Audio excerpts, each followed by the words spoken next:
Hi hello ನಮಸ್ಕಾರ ಎಲ್ಲರಿಗೂ welcome back to my channel.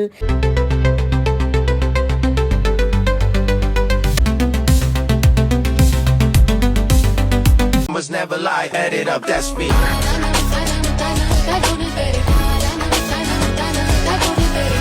ನಾವಿವಾಗ ನೋಡ್ತಾ ಇರೋದು ಬೆಂಗಳೂರಿನ ಚಿಕ್ಕಮೇಟಿನಲ್ಲಿರೋ ದೇವಸ್ಥಾನ ಶ್ರೀರಂಗನಾಥ ಸ್ವಾಮಿ ದೇವಸ್ಥಾನ. ಇದು ಬೆಂಗಳೂರು ನಗರದ ಅತಿ ಹಳೆಯ ದೇವಸ್ಥಾನ ಎಂದು ಕರೆಯುತ್ತಾರೆ. ಇದು 500 ವರ್ಷದ ಹಿಂದೆದು ಅಂತ ಕೂಡ ಹೇಳ್ತಾರೆ. ಇಲ್ಲಿನ ದೇವರು ಬಂದು ಶ್ರೀರಂಗನಾಥ ಸ್ವಾಮಿ ದೇವರು. ನಾವು ಬಂದಿರೋದು ವೈಕುಂಠ ಏಕಾದಶಿ ದಿವಸ.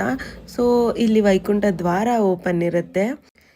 ಈ ದೇವಸ್ಥಾನಕ್ಕೆ ಬಂದಾಗ ಇನ್ನೊಂದು ಥಿಂಗ್ ನೋಟಿಸ್ ಆಗುತ್ತೆ, ಇಲ್ಲಿನ ಸ್ಟೋನ್ ಪಿಲ್ಲರ್. ಈ ಪಿಲ್ಲರ್ಸ್ 100 ವರ್ಷ ಹಳೆಯದ್ದು. ಮೆಷಿನ್ ಟೆಕ್ನಾಲಜಿ ಇನ್ನೂ ಏನೂ ಇಲ್ಲದ ಕಾಲದಲ್ಲಿ ಕೈಯಿಂದಲೇ ಇಷ್ಟು ಪರ್ಫೆಕ್ಟಾಗಿ ಕ್ರಿಯೇಟ್ ಮಾಡಿದ್ದಾರೆ. ಆ್ಯಂಡ್ ಈ ಪಿಲ್ಲರ್ ಕೇವಲ ಸಪೋರ್ಟ್ ಕೊಡೋದು ಅಲ್ಲ, ಇಡೀ ದೇವಸ್ಥಾನಕ್ಕೆ ಒಂದು ಸ್ಟ್ರಾಂಗ್ ರೌಂಡೆಡ್ ಫೀಲಿಂಗ್ಸ್ ಕೊಡುತ್ತೆ. ಮೊದಲು ಈ ಪಿಲ್ಲರ್ನ ಕೈಯಿಂದ ಸ್ವಲ್ಪ ಪುಷ್ ಮಾಡಿದರೆ ಅದು ನಿಧಾನವಾಗಿ ರೊಟೇಟ್ ಆಗ್ತಿತ್ತು. ಸ್ಟೋನ್ ಪಿಲ್ಲರ್ ರೊಟೇಟ್ ಆಗೋದು ಅಂದರೆ ಎಲ್ಲರಿಗೂ ಶಾಕ್ ಆಗ್ತಿತ್ತು. ಆದರೆ ಈಗ ರೊಟೇಷನ್ ಪಿಲ್ಲರ್ನ ಸಿಮೆಂಟಾಗಿ ಲಾಕ್ ಮಾಡಿದ್ದಾರೆ. ಕೆಲವೊಬ್ರು ಜನ ನಂಬಿದ್ದಾರೆ ಆ ಪಿಲ್ಲರ್ನ ರೊಟೇಟ್ ಮಾಡಿದ್ರೆ ಒಂದು ದ್ವಾರ ಓಪನ್ ಆಗುತ್ತೆ, ಅದು ಅರುಣಾಚಲ ಪ್ರದೇಶ ದೇವಸ್ಥಾನಕ್ಕೆ ಕನೆಕ್ಟ್ ಆಗುತ್ತೆ ಕೂಡ ಅಂತ ಸ್ವಲ್ಪ ಜನ ಹೇಳ್ತಾರೆ. ಆ್ಯಂಡ್ ಇದು ಸಿಮೆಂಟಾಗಿ ಲಾಕ್ ಮಾಡಿರೋ ಕಾರಣ ಏನಂದರೆ ಅದು ಸ್ಟ್ರಕ್ಚರ್ ಸೇಫ್ಟಿ ಇಂಪಾರ್ಟೆಂಟ್, ಆದ್ದರಿಂದ ಇದು ರಿಸ್ಕ್ ಆಗುತ್ತೆ, ಡ್ಯಾಮೇಜ್ ಆಗುತ್ತೆ ಅಂತ ಅಂದ್ಬಿಟ್ಟು ಪ್ರೊಟೆಕ್ಟ್ ಮಾಡೋಕ್ಕೋಸ್ಕರ ಸಿಮೆಂಟ್ ಹಾಕಿದ್ದಾರೆ. ನಾವು ವೈಕುಂಠ ದ್ವಾರಕ್ಕೆ ಹೋಗಿದ್ವಿ. ಇಲ್ಲಿ ವೈಕುಂಠ ಏಕಾದಶಿ ದಿನ ಇಲ್ಲಿ ನಾರ್ತ್ ಗೇಟ್ ಅಂದರೆ ಸ್ವರ್ಗ ದ್ವಾರ ಓಪನ್ ಮಾಡ್ತಾರೆ. ಆ ಗೇಟ್ ಮೂಲಕ ದರ್ಶನ ಮಾಡಿದರೆ ಮೋಕ್ಷಕ್ಕೆ ದಾರಿ ಸಿಗುತ್ತೆ ಅನ್ನೋ ನಂಬಿಕೆ ಇದೆ. ಕ್ರೌಡ್ ಅಂತೂ ತುಂಬ ಇತ್ತು, ಅಟ್ಮಾಸ್ಫಿಯರ್ ಸಕ್ಕದಾಗಿತ್ತು, ಕಂಪ್ಲೀಟ್ಲಿ ಡಿಫ್ರೆಂಟ್ ಆಗಿತ್ತು. ಆ್ಯಂಡ್ ಭಕ್ತಿ, ಡಿವೋಷನ್, ಪವರ್ಫುಲ್ ವೈಬ್ಸ್ ಚೆನ್ನಾಗಿತ್ತು. ಕ್ರೌಡ್, ನಾಯ್ಸ್ ಎಲ್ಲ ಇದ್ದರು.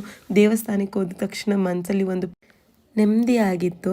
ನೀವು ಇನ್ನೂ ಈ ದೇವಸ್ಥಾನಕ್ಕೆ ಬರದೇ ಇದ್ದರೆ ಸ್ಪೆಷಲಿ ವೈಕುಂಠ ಏಕಾದಶಿ ಸಮಯ ದಿನ ಒಮ್ಮೆ ಖಂಡಿತ ಭೇಟಿ ನೀಡಿ, ಸಕ್ಕದಾಗಿರುತ್ತೆ.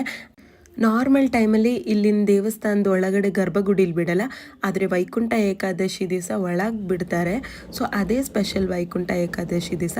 ಆ್ಯಂಡ್ ನೋಡಿ ಇಲ್ಲಿ ಒಳಗೆ ಬಿಡೋದಿಲ್ಲ, ಬಟ್ ಆದರೆ ವೈಕುಂಠ ಏಕಾದಶಿ ದಿವಸ ಬಿಡ್ತಾರೆ. ಸೊ ಒಮ್ಮೆ ಭೇಟಿ ನೀಡಿ.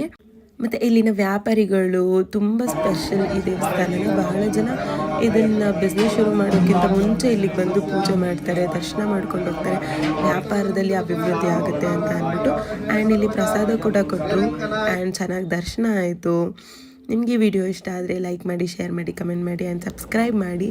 ಈ ದೇವಸ್ಥಾನದ ಎದುರುಗಡೆನೇ ಆಂಜನೇಯ ದೇವಸ್ಥಾನ ಇದೆ, ಅದಕ್ಕೂ ಕೂಡ ಭೇಟಿ ಮಾಡಿ. Thank you so much for watching.